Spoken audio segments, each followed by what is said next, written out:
talk about sodium, specifically hyponatremia, which is low sodium level, so a sodium level less than 135 milliequivalents per liter, or hypernatremia, which is a sodium level greater than 145 milliequivalents per liter. So first, let's kind of examine what sodium does for the body.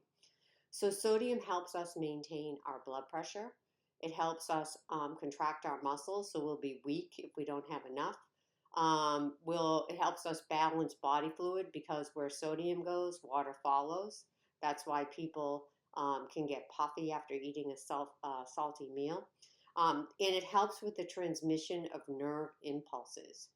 You can use for the causes, recognizing cues causes, MOPS fail. So medications can cause hyponatremia like diuretics. Oral gastric suctioning, so that's like suctioning with an NG tube. They lose sodium, potassium, and acid.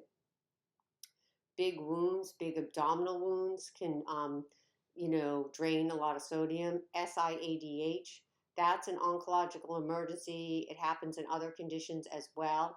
And that's due to hemodilution. And then sweating. So people can that are out in the hot sun, exercising, can profusely sweat. They could have hyponatremia. Failure, like heart failure, kidney failure, and liver failure.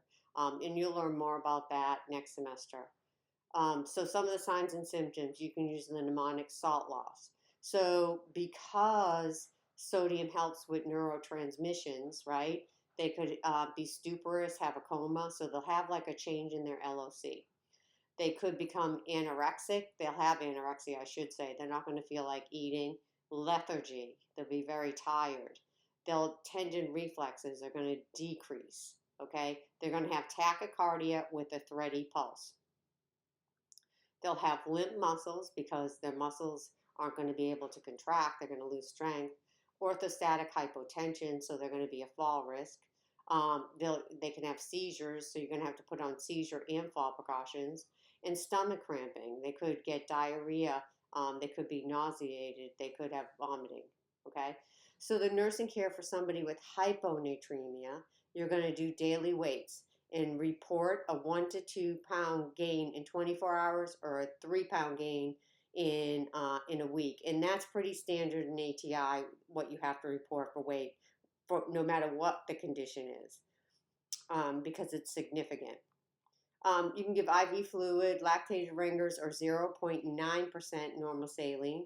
They also do hypotonic fluids, hypertonic, sometimes. Monitor the LOC and vitals. Do your eyes and nose. You can only replace up to 12 milliequivalents per day because it could cause demyelination of the nerves, and that's not good. Seizure and fall precautions, and liberalize salt in the diet so patients can drink and eat salty foods. Now, foods high in sodium include processed foods, canned foods, everything that's delicious, right? Ketchup, dried fruit. So I love eating dried fruit like dates, raisins. I can find they're sweet, but they also contain sodium. Cheese and pickles. I mean, I love all those foods. All right, and then let's go back up to hypernatremia, so that's too much sodium. The causes, you can use the mnemonic model, so the delicious meals I was talking about, and medications like osmotic diuretics can cause hypernatremia. Diabetes insipidus, now this has nothing to do with diabetes mellitus. So diabetes insipidus does not have anything to do with blood sugar. Patients lose a large amount of urine if they have diabetes insipidus. Okay, so diabetes insipidus means the ADH is shut off in the brain. It's not being released. Excessive water loss, like with diabetes insipidus, and low water intake.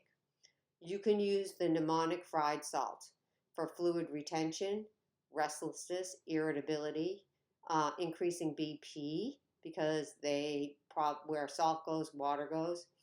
Edema, pitting edema. You're going to have to know how to document pitting edema. Decreased urinary output, dry mouth, skin flushed, So it has like a rosy glow, agitation, low grade fever, um, thirst, and tongue is red and swollen. Again, the nursing care, you're going to have to teach them how to stay on a low sodium diet, and they need to be weighed daily and they report the same weight gain, and fluids, and avoid foods high in sodium. Okay, that's it for sodium.